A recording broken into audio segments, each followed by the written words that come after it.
Hi, I'm Marlow from Wild Food UK and welcome to Foraging for Beginners episode 3 part 1. This one is all about mushrooms and I've managed to collect so much footage over the last couple of weeks that this is going to be split into 2 parts because this video is going to be over an hour long and I think the next one will probably be about the same. Plus, that's going to give me the opportunity to video some of the later autumn edible species that I consider to be good fungus for beginners. Now, a little bit of an introduction to fungus for you here. Fungus are a kingdom all of their own and they are fascinating. Now, as foragers, we go after really 3 main types of fungus. There's a few parasitic types we go after, and there's also saprotrophic mushrooms, which are the rotters. They're nature's fundamental recyclers,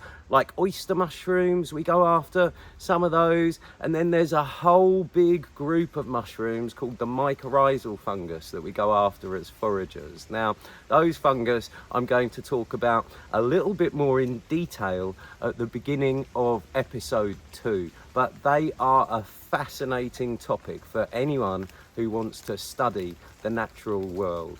Fungus are an incredibly, fundamentally important part of our ecosystem, and some of them are obviously poisonous. Now, I'm going to dispel a couple of myths here just at the beginning of this video.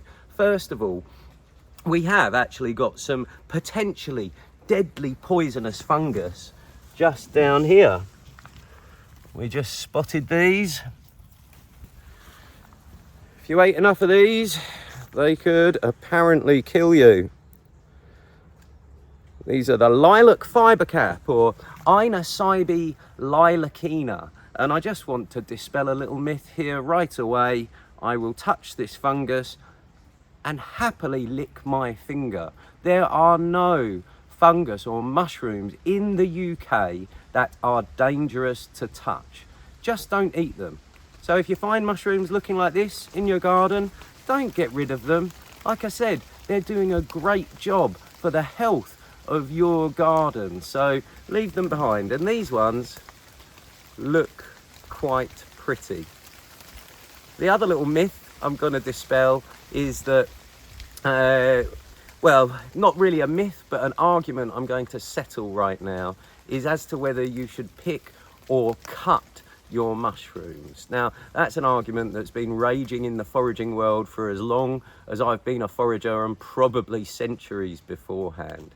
The argument is based on how what you do is damaging the fungus itself, because all we've got here are the fruiting bodies of an organism that lives underground, or it lives in the bit of wood that the mushroom's fruiting out of. Now, some people think that by cutting you're going to leave a wound in the fungus for other things to get into and infect the fungus, and other people think that by picking a mushroom you're going to damage the mycelium underground. The truth is that neither of those 2 methods really damage the mycelium of the fungus, and if you don't know what a mushroom is, it is important to get the whole mushroom out of the ground so that you can look at the features at the base of the stem, because you have to look at finer details of fungus to be able to ID them to species. And also, there is nobody in the UK or the world that could identify every fungus that they find, or every mushroom that they find, by sight. It's simply impossible. There's plenty of fungus that you need to do chemical tests on, or have a look at the spores potentially under a microscope to be able to identify them to species. So don't get upset with yourself if you can't figure out what a mushroom is, because the best mycologist in the world would be stumped by quite a few of them in the UK as well. Now, it's a bit of a wet autumn day. That's one of the occupational hazards of a fungus forager, of a mushroom forager. We do get wet, so dress appropriately for the weather. And I did the rest of this video though over the last couple of weeks bathed in sunshine, so I got a bit lucky, but this is more normal weather for the fungus forager. Now, should you collect with a basket or a bag? Totally up to you. A lot of people say that using a basket allows the spores to drop out as you're walking along. I'm not too sure about that, to be honest. I use a bag on my belt, which doesn't hinder me and leaves both of my hands free. It's up to you which method you choose. Now, I'm going to go into detail about a lot of other fungus. There's about 20 species that I go into detail on in this video, and using the rules that I will give you in this and the next part of this video on fungus foraging, you'll eventually, hopefully, be able to forage for probably over 200 species of fungus in the UK safely as beginners. But there are two things that as beginners you should definitely do. First of all, go on a course with someone who knows what they're doing. You get so much information in a short space of time if you go out with somebody who knows what they're doing. And that hands-on experience is something that will give you the confidence to go on and pick things for yourself.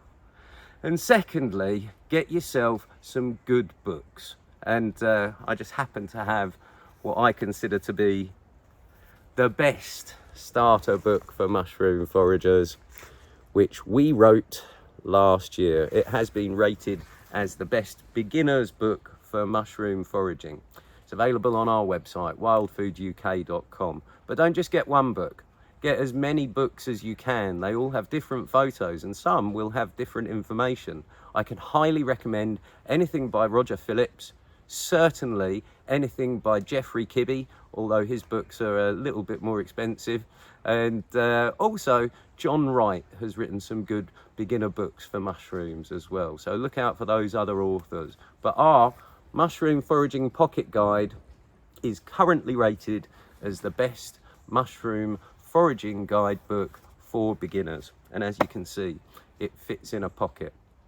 Now, as I've said, this that I've been holding on to is a potentially deadly poisonous mushroom. And it is the only lookalike for the first single mushroom I'm going to show you today. And that is a favourite of the channel. We've got some young ones just down here. Young and small. These are amethyst deceivers. Now you can see this wavy stemmed mushroom with a beautiful purple colouring and vibrant purple gills. There's some baby ones of these lilacinas down here as well. You could potentially mistake these for these deadly poisonous mushrooms.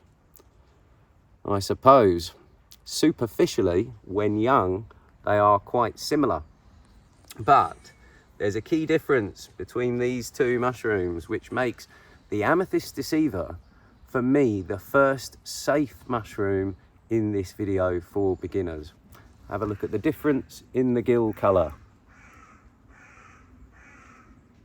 The Inocybe lilacina, even these young ones down here, will not have purple gills. The gills, as you can see, are just off white, whereas the gills of our amethyst deceiver are vibrant purple.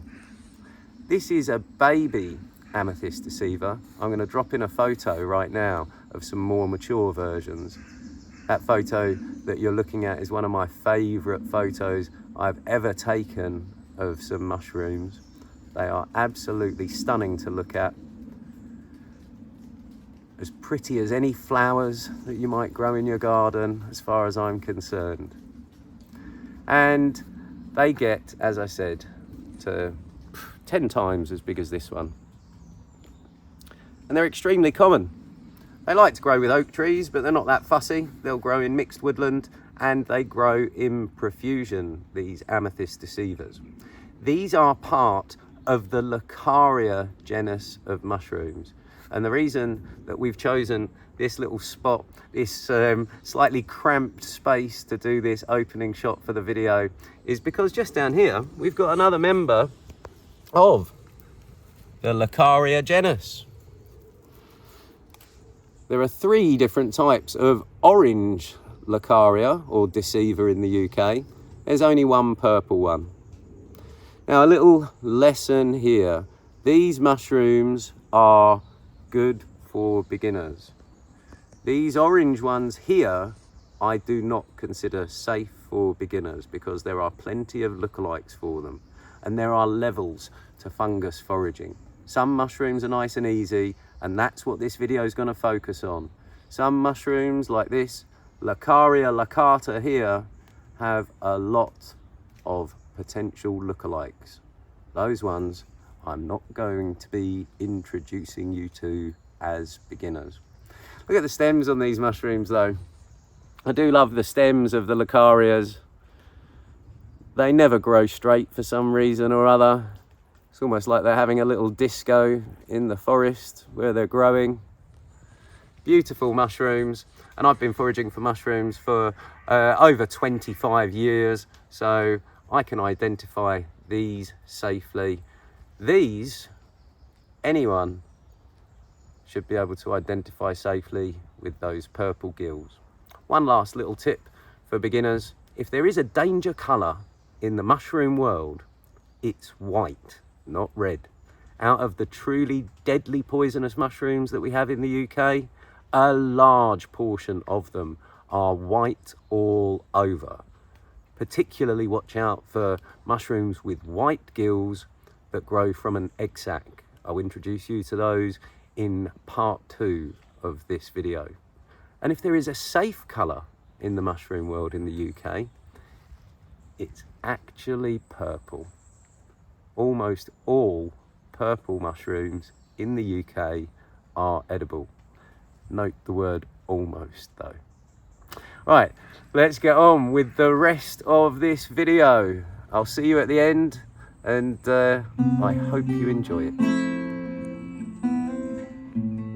So I'm going to start this video by introducing you to one of the safest groups of mushrooms that we have growing in the UK, and one of my favourite groups of mushrooms. This whole genus is edible as long as you can identify the genus, and that's not too tricky. So let's have a look down here at these babies.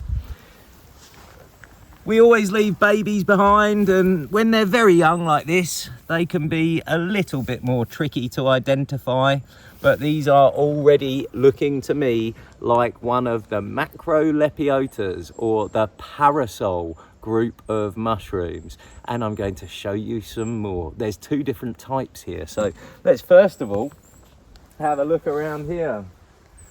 You can see lots of large mushrooms growing in this area, and just behind those 2 babies are 2 fantastic specimens here, already maybe 20 centimeters tall. Look at this effect on the cap, which is typical of the Macrolepiotas, and one other group I'm going to mention. So over here, as we follow this group around, there's another one here. They look very much like a sort of old medieval mace, I suppose, before they open up. There's some more over here. That one's mature and not too big.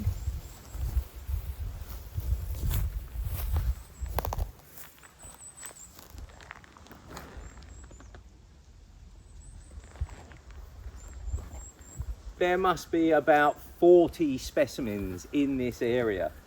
Here's one of a slightly more slender nature, looking like a lovely brown lollipop. And over here, follow me, we've got some mature versions of the 2 types of parasol that are growing in this area. I believe there's 5 different types of true Macrolepiota in the UK or thereabouts. They all have some key characteristics which make them very safe to identify. I'm going to start with the really easy one. This is our true parasol, Macrolepiota procera, and although this mushroom is big, it is nowhere near as big as I have seen them. If you check back on the channel, there's a video I did of probably the biggest one I found, and it was 26 centimeters I think in diameter, and it was about 26 centimeters tall as well. So a dinner plate sized mushroom, 3 times as big as this. As you can see, this one here is still a lovely big chunky monkey. Now the Macrolepiotas, the large side of the parasol family, they are all, as I said, edible. There's a size guide with these. If you find a mushroom that looks like this and it's less than 10 centimeters in diameter on the cap, then leave it behind if you want to be totally safe, because there are some smaller lookalikes for these lovely big mushrooms that you certainly don't want to eat. The Lepiotas. This is a Macrolepiota or a large Lepiota. All of the Macrolepiotas, and most of the small ones as well, have a few key identifying features. First of all, they are the only group of mushroom where the skirt easily slides up and down the stem, as you can see there. Sometimes it takes a little bit more wiggling to remove it than that. This one's being very nice to me. Also, I'll just get the skirt out of the way, they have a very unique attachment between the cap and the stem. So hopefully I'll be able to gently wiggle this out. Oh, this specimen is being so good to me. These are the only mushrooms that have a ball and socket joint attaching the cap to the stem. So we'll see if I can do this, but if you get the stem off without breaking the cap, quite often you can reattach the cap, which is unique in the mushroom world. Now, there are some big lookalikes for this mushroom, the shaggy parasols, and they do make some people sick, although I eat them without any trouble whatsoever. There's an easy way though to tell the difference between these, our true parasols, and those shaggy parasols. This mushroom, as you can see, has a very distinctive patterning on the stem. We say it's like snake skin. It's where the brown stem skin has been split as the mushroom has grown quickly, and it leaves behind this very clear snake skin effect on the stem. The shaggy parasols, or the chlorophyllums, which aren't going to do anything apart from give you a dicky tummy if you do eat one of those and you're one of the unlucky ones who will react to them. Those mushrooms have a smooth white or slightly off-white stem with none of this snakeskin patterning. Now this one, so easy to identify, the Macrolepiota procera, the true parasol. There are lots of ways to cook it. My favourite way is what I consider the Polish way, where what you would do is just slice a lovely cap like this in half, fry it a bit, dip it in some egg and breadcrumb, and then fry it again, and what you'll get left with is one of the tastiest breaded mushrooms you will ever eat. I had the pleasure of working with a lovely chef a couple of years ago, Jeremy Pang, he's an Oriental chef, and he cooked some of the myriad mushrooms that we found on that day in this lovely Chinese batter.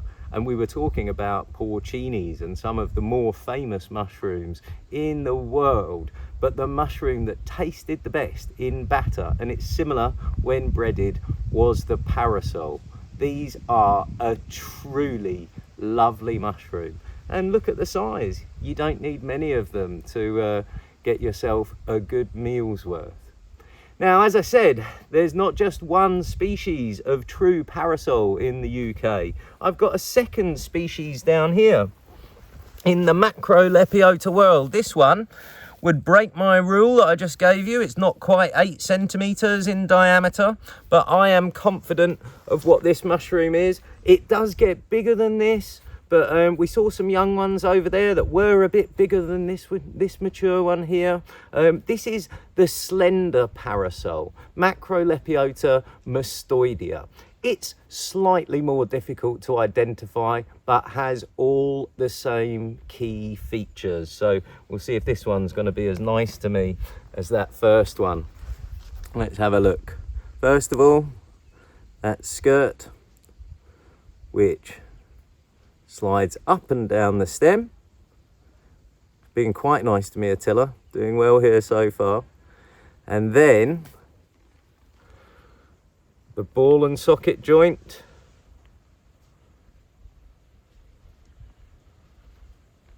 Ooh, there we go.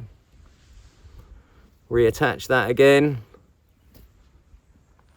Now, the reason I say this is slightly more difficult to identify is because the snake skin effect on the stem is nowhere near as prominent. This one is actually about as prominent as you ever see the snake skin effect on this smaller Macrolepiota mastoidea, or slender parasol. So if you find these and you're not sure, first rule of foraging, certainly for beginners, if you are not 100% sure of what you found, then leave it behind. But if you find one of these at this size with that effect on the stem, you simply cannot go wrong in the UK. Lovely family or genus of mushrooms to start off with. The big ones, the very big ones like this, nice and easy. These ones, just make sure that you are 100% certain before you start eating these.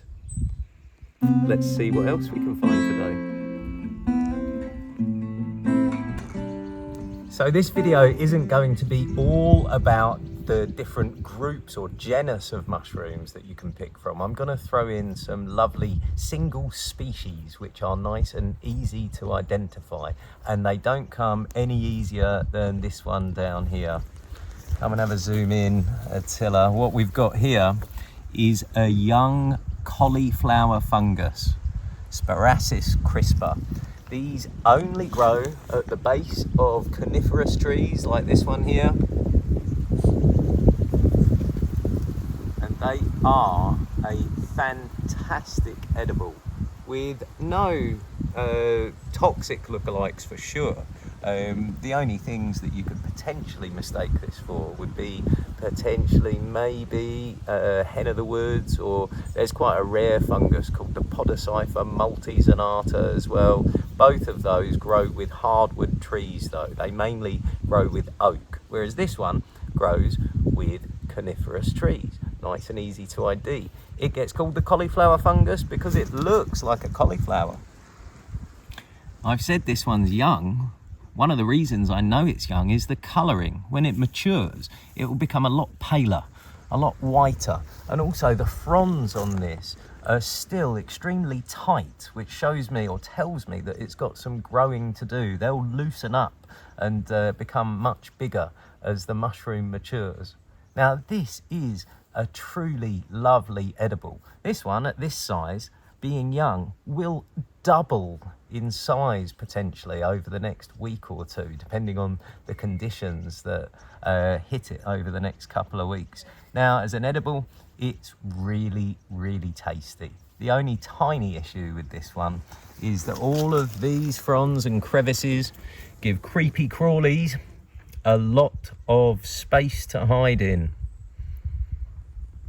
So, when you get this mushroom back to the kitchen, you want to cut it into slices and just make sure you've got rid of all of those creepy crawlies before you start cooking. And when you do, you end up with a lovely, tasty mushroom. Sparasis crispa, the cauliflower fungus. No toxic lookalikes in the UK whatsoever.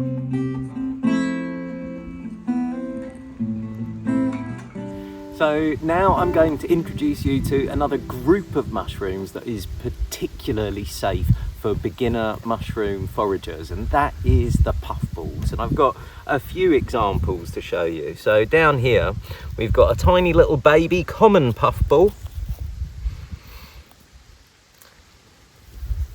They'll grow, and then this one, although it's a bit eaten, is the most mature one we've seen here.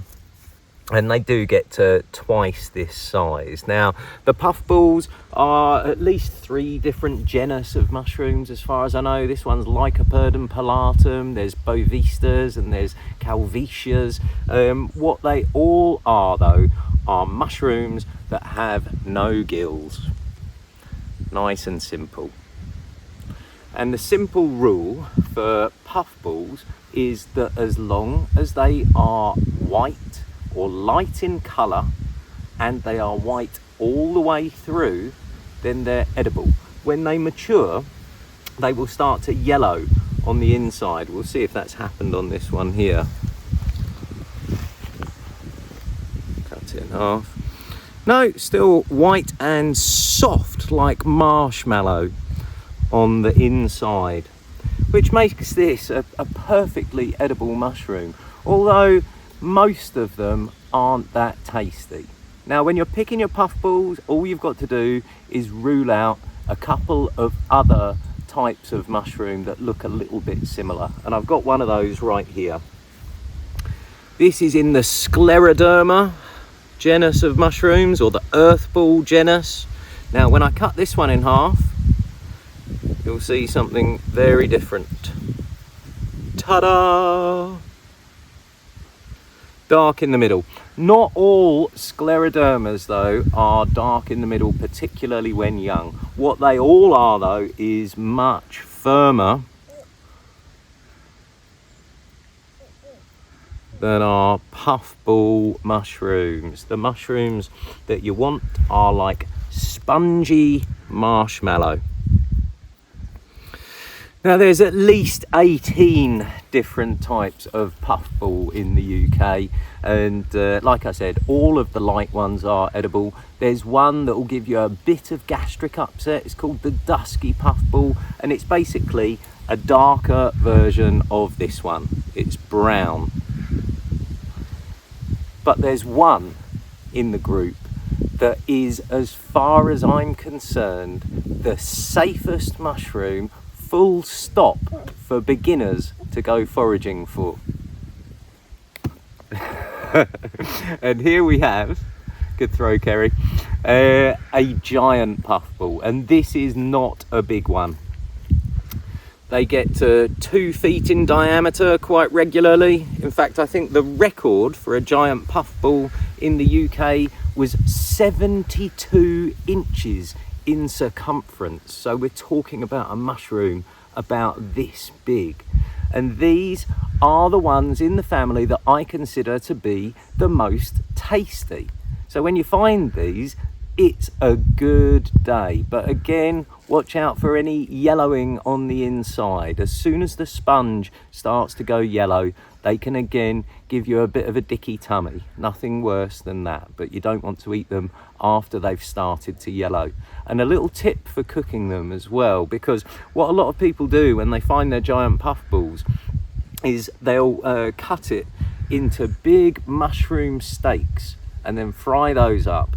What you end up with is quite a tasty mushroom, but you end up with a floppy bit of mushroom, which isn't the best texture in the world. So what I love to do with these is make giant puffball schnitzels, and that means fry them up a little bit, take them off the heat, dip them in some egg and some breadcrumb, and then put them back on the heat for a little while to brown off that breadcrumb, and you end up with the tastiest mushroom schnitzel you're going to ever eat. They are truly fantastic. The Lycoperdons, this group, Lycoperdon basically translates as wolf fart, because as the mushroom matures, the inside will turn to dust, and if you squeeze them, you'll see a little volcanic eruption of spores coming out of the mushroom. This one, Calvitia gigantea, that translates roughly as giant bald head, which I think is quite fitting. So number one on the safe list for beginners, in my opinion, is the giant puffball. The only thing you could mistake this for in the natural world in the UK is maybe a sheep from a distance, or a football that's been kicked into the woods. You will find these in both woods and fields, normally around the edges of fields where the fields meet, or where the grassland meets the woodland. But we found them in deep woods before on quite a few occasions, so they've got quite a range of habitats too. And this one, it's almost heart-shaped. Isn't that lovely? Right, now we're going to go on to very easy single species. Those little babies will get to 10 times that size. Unfortunately, we've got no fully mature ones here to show you, but work your way up here, Attila. There are hundreds of these young hedgehog fungus around. Now, for beginners, this has got to be one of the best mushrooms to go after. In fact, when I wrote an article a few years ago on the 10 safest of mushrooms for anyone to go foraging for, number one was the giant puffball, and number two was the hedgehog fungus. At this stage, it's a little bit tricky, but quite simply, anything that is white or terracotta in colour with spikes under the cap is either the wood hedgehog or the terracotta hedgehog in the UK. Now these are young, so the spikes aren't particularly long. I'm going to drop in a photo of how long the spikes get when these mushrooms mature. I've seen them maybe 1.5 centimetres at most, and hence the name, the hedgehog fungus. This is Hydnum ripandum, and the terracotta hedgehog is Hydnum rufescens. Now, you might well have eaten this mushroom in a restaurant. For some reason, in restaurants in the UK, they give it the French name. They often do that. I think it makes the mushrooms sound a bit more expensive or tasty. So if you've ever seen pied de mouton on a menu, this is that mushroom. Now, pied de mouton translates as sheep's foot. I don't know how this looks like a sheep's foot, but what I can say is that hedgehog fungus is a good name for it. You saw those spikes earlier.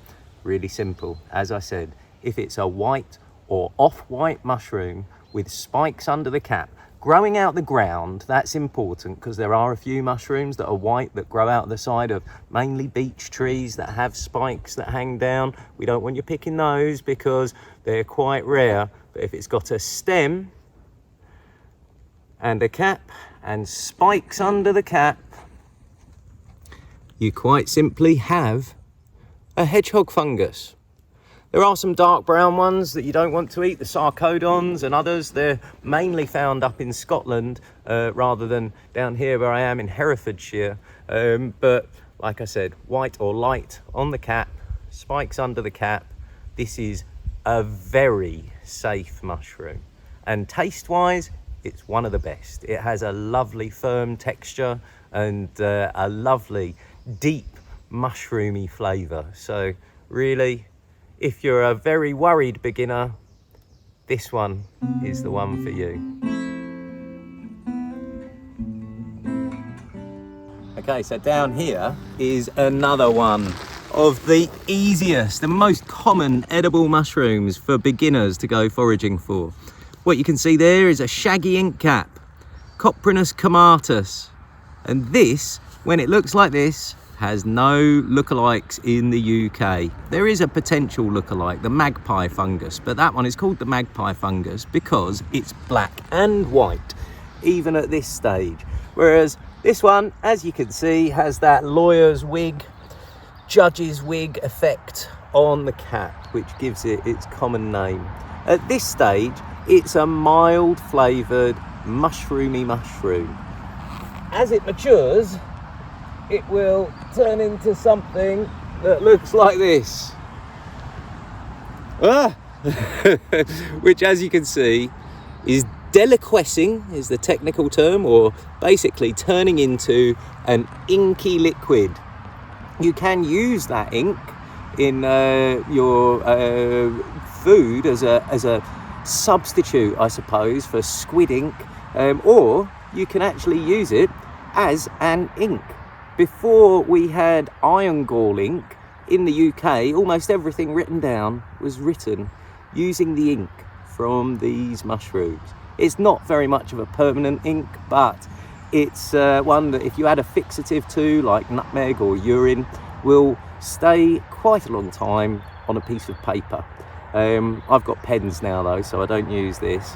What I do use though are these mushrooms, generally in mixed mushroom dishes, because as I said, they're quite a mild flavour. Not like some of the others that I've shown you in this video so far.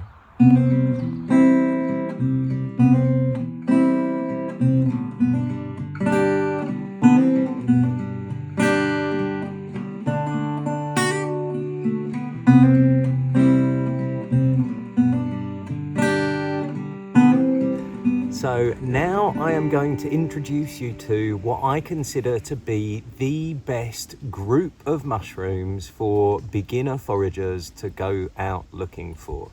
There's lots of single species that I consider very, very safe. I'm going to show you those in this video, but this group or family of mushrooms, if you're a mycologist, don't shoot me for saying that, are what I consider to be the best group of mushrooms for beginners, because they are the easiest to identify in the field, and there's some simple rules which will rule out all of the poisonous varieties or all of the poisonous species.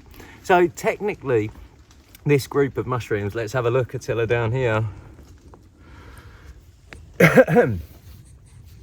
has been split into 27, I think, or more different genre of mushrooms, or different genus of mushrooms, now that they've unraveled the DNA of the whole group. But from a forager's point of view, it's nice and easy. We've been following the same rules for centuries before they unraveled the DNA, and they've kept me and plenty of other foragers safe. So we'll have a look at the little baby here.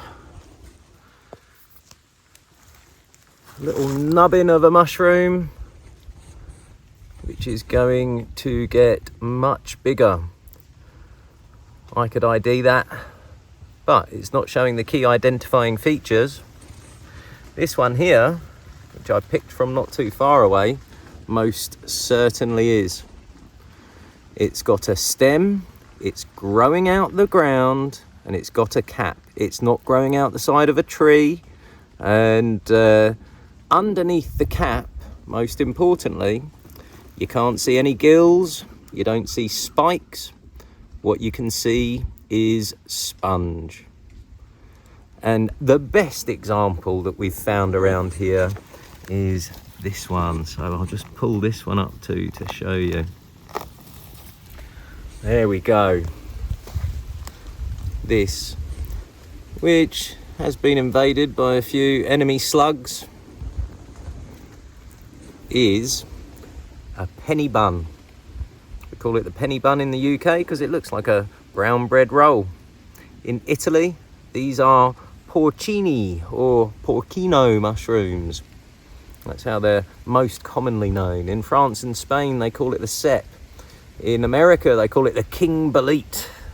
And in Germany, it gets called, I think, the Steinpilz mushroom.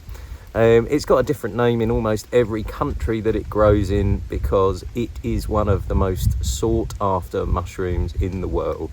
It's the kind of type species for the Boletus group. This, Boletus edulis, is one of the tastiest mushrooms that grows in the UK, and one of the easiest to identify. You can see it's got a white stem and white sponge on the young one. And that lovely brown bread roll cap. The fact that this cap hasn't quite flattened out tells me that this mushroom would have a lot of growing to do. As you can see, they get quite big, but I've seen them twice as big as this. And taste-wise, they are absolutely delightful. There's 4 different types of cep or penny bun that we get in the UK. There's one that grows with pine, there's one that's a bit darker called the dark cep or the bronze bolete, and there's another one called the summer cep that comes up in July and August and sometimes June. This one, the Boletus edulis, is the most sought after. It grows in many different environments. It grows with beech trees, oak trees, birch trees, and I've found it in pine forests. So it's not a fussy mushroom. And with all of these features, plus one more I'm going to show you, which is even evident on the baby. There's our baby. On the stem there, you have a netting effect. Now that's technically called reticulation, and the reticulation on this one is white. More pronounced and bigger as the mushroom gets older.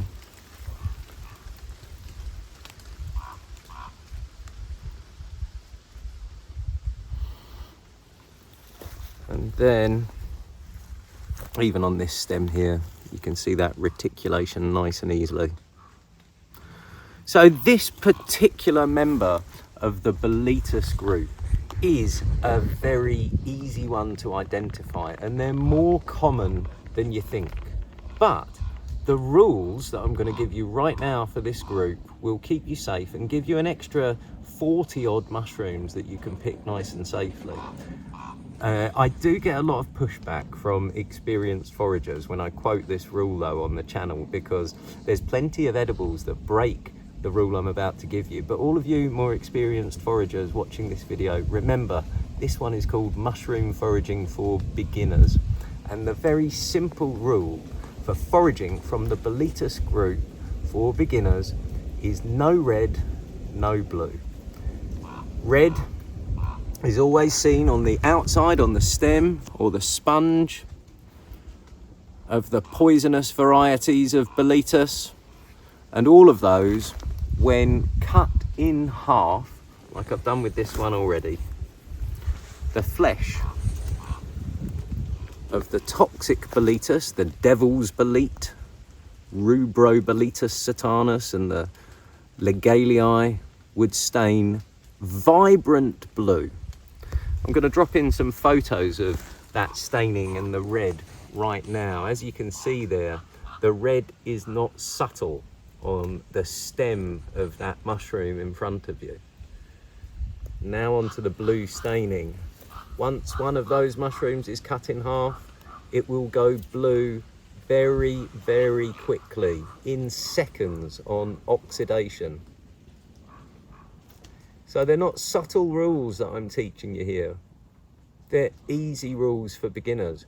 But once you get a little bit more experienced, there are some fantastic edibles in this group of mushroom, which both have red on the outside and stained blue. The Scarlatina bolete, I'm going to drop in a photo of that one now for you, is one of my absolute favourite mushrooms. And it does clearly have red on the stem. It also stains vibrant blue when you cut it in half. It's not a beginner's mushroom, just in case you mistake it for one of the toxic ones. There's one mushroom in this group which breaks my rules, and it's not toxic, but it is one that you certainly don't want to eat. It's called the bitter bolete. The bitter bolete has, in fact, if there was an edible that it was most similar to, it's probably this beautiful penny bun here. It has a white stem and white pores, and it has reticulation on the stem as well. The reticulation on the bitter bolete though is dark. Now, the bitter bolete will not poison you, but it will ruin anything that you put it in when you're cooking. As the name suggests, it's very bitter. And my no red, no blue rules also rule out a fair few other mushrooms that you don't want to eat. The Caloboletus calopus, another beautiful mushroom that's red on the outside. It's technically not toxic, or mildly toxic at most, but it's awful tasting and bitter. Then there's the Caloboletus radicans, the rooting bolete, which is one of the most commonly found large boletus mushrooms. It has no red on the outside, but when you cut it in half, it stains vibrant blue. You don't want to eat that because, again, it's just disgusting tasting. So, my no red, no blue rule, it's for beginners. It rules out the poisonous ones in this group, and it rules out all bar one of the ones that don't taste very good. So those are the rules for beginners in what I consider to be the best family or group of mushrooms for beginners. And this one is the most sought after of the lot. Now I'm going to show you a few more of this group that are definitely of interest to the forager.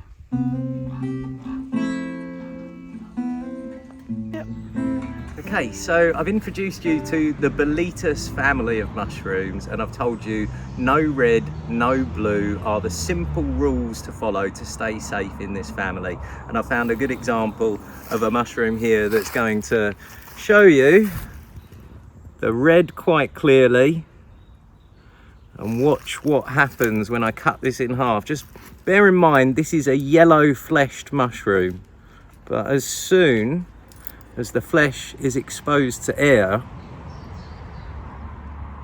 it starts to turn blue very quickly. Look at that staining. Isn't that fantastic? Now, I found this mushroom by a birch tree not too far away. You can see on the stem it's got a little bit of reticulation.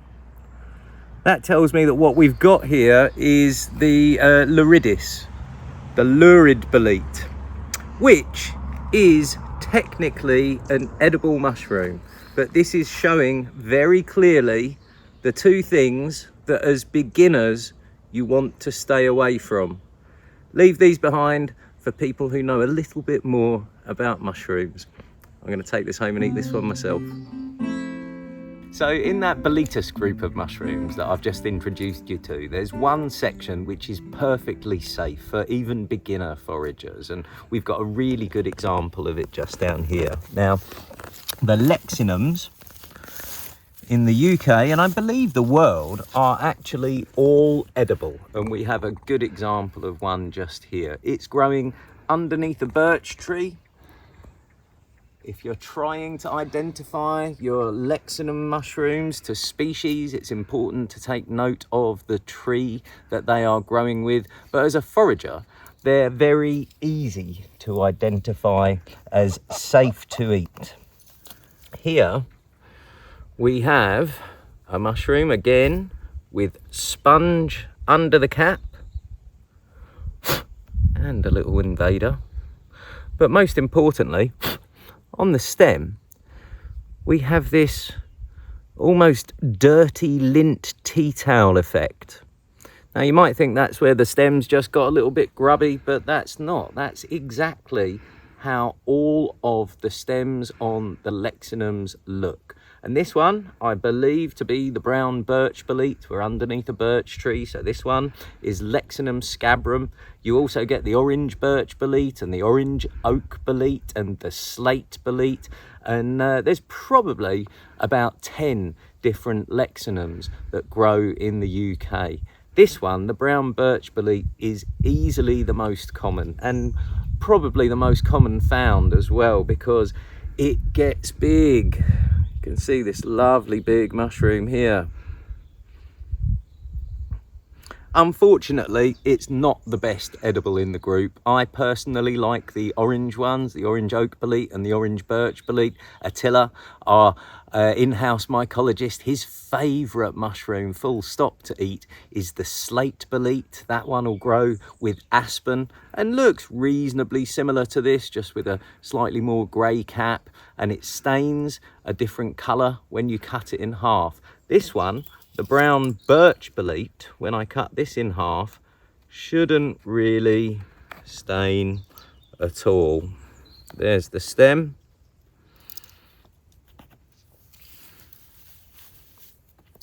I'll cut the cap for you too. If it was the slate bolete, it would start to go a little bit grey. There you are. No real staining. Which makes this a perfectly edible and a perfectly safe mushroom. Unfortunately, it's not my favourite edible. I don't like eating these just fried up fresh. What I do like doing with these though is removing the sponge, because that bit is never particularly good. Throw that at your nearest birch tree and you never know, you might be helping the mushroom grow some babies. But then the flesh that I'm left with, I dry and use, cut into small pieces, because the stem in particular can get a bit leathery after it's dried. But cut into small pieces and dried, this is a lovely mushroom flavouring for your soups and your stews and things like that. Just fried up, it's not the best mushroom in the world, but perfectly safe. When you see that dirty lint tea towel effect on the stem on a mushroom with sponge under the cap, every single one of them in the UK is edible. Couldn't be easier than that. Right, now I'm going to introduce you to the most common type of boletus mushroom, and one of my favourite types of boletus mushroom, and a third fungus just that's quite interesting. So the most common type of boletus that we find in the UK are the cracking boletes. There's a good one there. There's a few more growing around now. There's a little baby. Can't see any cracking on that one really, but this one is very typical of a mature xerocamelloid bolete. There's 7 different types, I believe, of xerocamelloid boletes in the UK, and they are all edible. And when you start foraging, you'll see a lot of these. Now, they're not rated highly on the edible scale, but I don't really know why. I think, personally, that they're quite a tasty mushroom. What I always do with the xerocamelloids is remove the pores where I find them, because the pores aren't that great. And then just throw those pores around. And what you're left with is a tasty bit of mushroom. Now you will see some red on the stem there. One of them's called the red cracking bolete, Xerocamellus chrysenteron, and you will see a little bit of bluing there. But this is a group of mushrooms to get particularly familiar with, and you will do when you're out mushroom foraging, because they are so common. And when there's no porcinis, you can pretty much always get a good handful of xerocamelloids for your dinner. Now, there's one other type of boletus growing around here. There's a youngster. You can see that sort of cinnamon colour. Here's a more mature one, right beside the enemy. Now, this more mature one will hopefully, when I turn him over, show you a slightly different set of pores. So the pores on this one, the peppery bolete, are more widely spaced, and as this one matures, those pores will become even more widely spaced, whereas the pores on our xerocamellus and the porcini that I showed you earlier are always quite tightly packed. Now this one is the peppery bolete, Chalciporus pipperatus, and you don't see any red on this one. It has a lovely little key identifier though. If I tear this in half, you'll see it stains quite bright, vibrant yellow at the base of the stem. I'm not doing this very well, but there you go. You get the idea. Vibrant yellow and cinnamon colour everywhere else. Now, this one's called the peppery bolete because it's particularly peppery. So this one I use almost like a condiment. I'll dry this out and sprinkle it at the end of cooking into dishes for a lovely, spicy, peppery effect. Both of these are quite common, quite small, but still edible and lovely. Oh, and I almost forgot, there was a third type of fungus I was going to show you right here, and it's growing on one of those cracking boletes down here. All that powdery stuff that you can see on the cap there, and probably, yes, underneath. That's a third type of fungus. It's called the boletus eater, and it does, unfortunately, not only eat our xericomeloids, it also munches happily on our porcinis or penny buns. Now there's two types I think in the UK, the white mould, Hypermyces, and the yellow version as well. When you see one of your boletus with the boletus eater fungus on top of it, don't eat it. Okay, so I'm going to try and go through quite a lot in this take here. So I've introduced you to the boletus group of mushrooms, and then I showed you the Lexinum section of the boletus group of mushrooms. I'm going to show you another little section here. We picked this from underneath a larch tree, not too far away. Again, as you can see, it's got sponge under the cap, but unlike the other different members of the boletus group, you can see that this mushroom had a partial veil covering all of that sponge, much like you get on the agaricus mushroom that I showed you at the beginning of the video. And that leaves a skirt on the stem of the mushroom. This is in the Suillus section of the boletus group of mushrooms, and the Suillus section is typified by a slimy cap. You can see it's quite shiny. It's a dry, sunny day today, but you get slimy caps on the Suillus. And this one, the larch bolete, is the most common member of the Suillus section of the boletus group. There's one called the slippery jack, which is a good edible. This one's a mediocre edible as far as I'm concerned, but again, you can see no red and there'll be no blue staining on this mushroom. Now, if I was to cut it in half, that is. Now, the Suillus section are pretty much all edible. Suillus and Suillellus, they've been split into. But what most people do is they try to remove the slimy skin of the cap. As you can see there, it's like a gelatinous layer that can sometimes peel off quite easily, but you can just cut it off if it doesn't peel. And that's because reputedly some of the Suillus, that skin on the cap can give people a bit of a dicky tummy. I've never personally had a problem, and it's quite a faff removing the skin off of your Suillus mushrooms. It will, if you're frying them up, exude a bit of slime into the frying pan as you're cooking them though. But Suillus, another nice easy section of the boletus or spongy bottom mushrooms for you guys to pick from. And this one, the larch bolete, is extremely common wherever there are larch trees growing.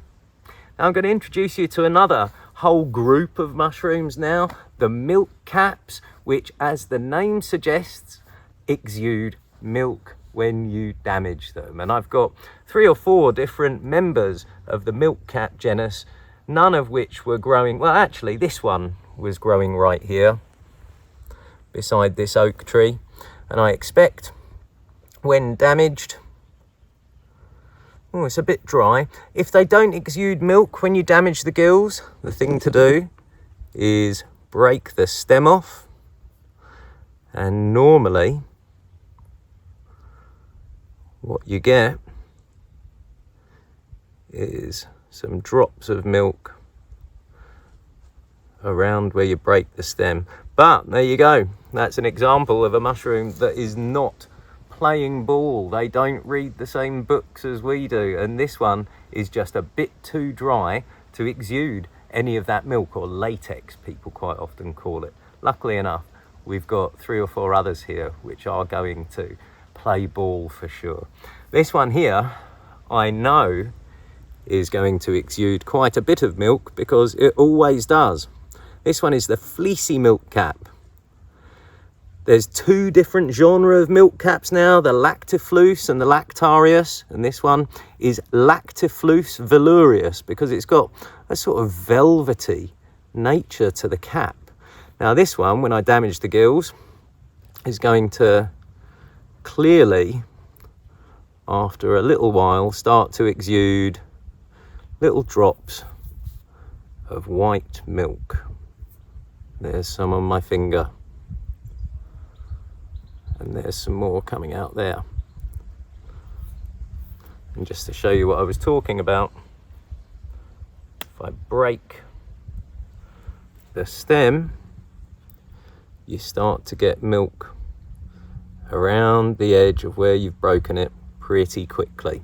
This is one member of the milk cap genus. There's at least, roughly, probably 70 different types of milk cap or species of milk cap in the UK. That one we found in a mixed broadleaf woodland. This one I found by some beech trees. And you can see on this one something that's quite typical of the milk caps. They have what's called zonation, or almost concentric circles on the cap. And because of that, quite a lot of milk caps you can tell just by looking at the cap. But this one, again, we're going to see probably white milk. Oh, loads coming out there. That's a much better example. This one I believe to be, because I found it with some beech, Lactarius blenius. If you want to try and ID your milk caps to species, then you need to take note of the environment they're growing in, just like with the different lexinums I talked about earlier. There's a few others here though. This one doesn't show that zonation, but will, when damaged, exude again some white milk. Now we damaged this one a bit earlier, and you can see where it was damaged, the milk has changed colour from white to sort of reddish, which again, because of where we picked it, gives us some clues as to what this species might be. This is probably the raspberry milk cap.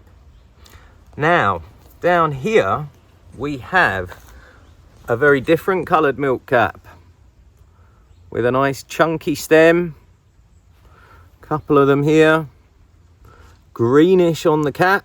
You can see that zonation towards the edge of the cap there. And these ones, when I damage these, are going to exude an orange, bright orange milk, and that milk will change colour to maroon or green depending on the species. When it's orange milk that you get, it will go from orange to reddish or deep red to green to different colours, and that, along with the environment, is one of the ways that you can ID your orange lactating milk caps to species. But simple rules for beginners. Really easy with this big group of mushrooms. If it lactates a clear fluid, some of them do, leave them behind. If it lactates a yellow milk, leave them behind. The yellow drop milk cap is one of the ones that can make people quite sick. If it lactates a white milk, then generally leave them behind. If it lactates orange, then it's edible. And one of the ones, there's 5, I believe, maybe 6 that lactate orange in the UK, and they're all edible. One of those is called the Lactarius deliciosus, or the saffron milk cap. Now, as the name suggests, that one is particularly tasty. The rest of them, the false saffron milk cap, which I believe we have here, and the Lactarius salmonicolor and the quieticolor, they're all ones that lactate orange. They're all good edibles, but the Lactarius deliciosus is particularly nice. Most of them are found growing with coniferous trees, so that's where to look for your orange lactating milk caps. Now, of the group, many of them are eaten in Europe. This one, the Lactarius valerius, the fleecy milk cap, is eaten by some people. And what you can do with the milk caps, I wouldn't recommend it for beginners, but you can, just to kind of test the edibility, taste the milk that comes out. And this one, I knew what I was letting myself in for, has particularly spicy milk. Some of them, the woolly milk cap in particular, have ridiculously spicy milk, and I've heard tales of people's tongues blistering because of the heat they get from the milk on the milk cap family or genus, milk from the milk caps in this group of mushrooms. So you can use that as a little test just to determine how toxic the mushroom is. Other things that are important in this genus are smells. There's one called the curry scented milk cap, which does smell really strongly of curry powder, so nice and easy to identify that one. There's the fenugreek milk cap, which is probably the most toxic one that we have in the UK, which will have a smell, if you can recognize the smell, of fenugreek. But really simple for beginners. If you've got a milk cap, a mushroom that lactates, and it lactates orange, then you've got an edible mushroom. So a great group to know about, and a small section of them are easy for beginners. Now over here, we've got a couple of other mushrooms that I want to show you. So let's head this way, Attila.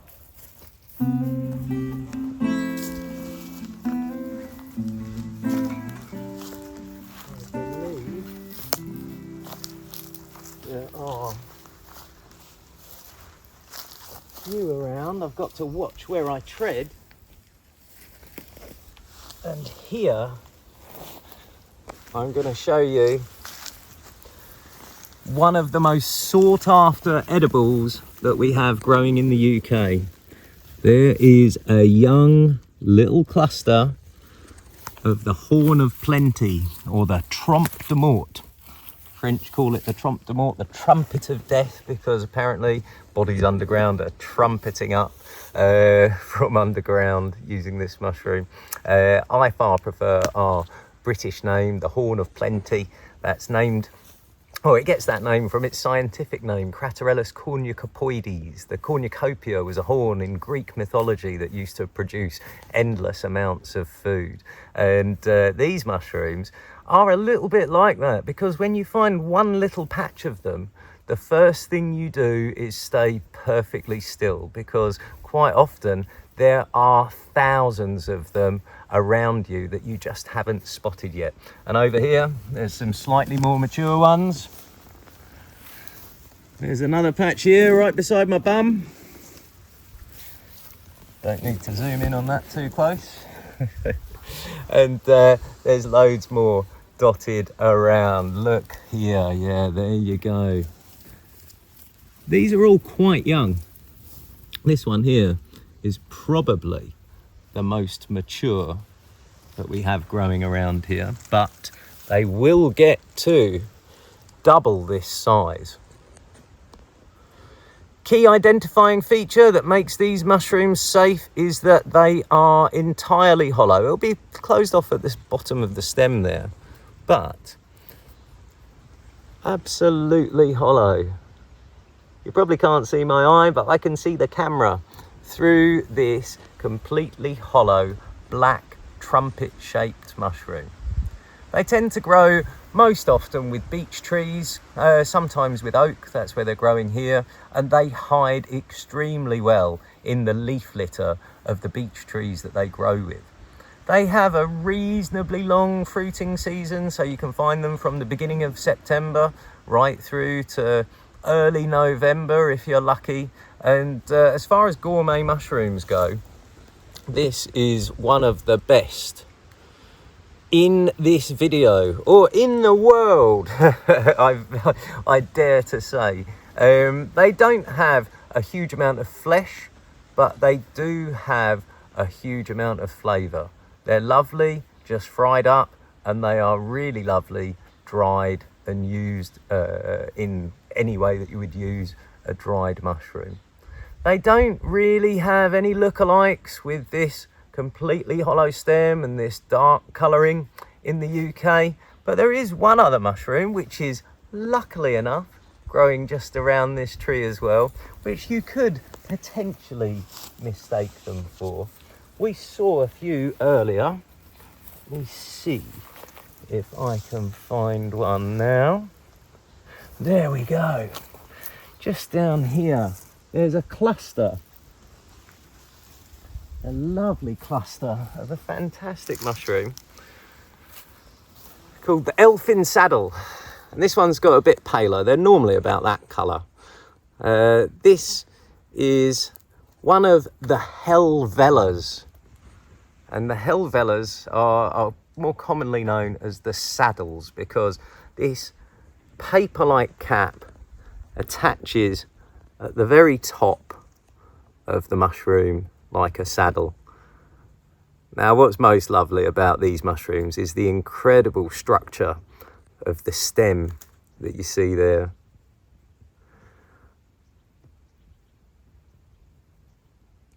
Each mushroom is completely unique in the way that it grows, and they are quite beautiful. Again, this one could get to maybe twice this size, and really just because it grows in similar environments and it has a similar colouring, it's probably about the closest lookalike that we have in the UK for our trompe de mort or horn of plenty. This one is edible, not very good though. This one always puts a smile on my face.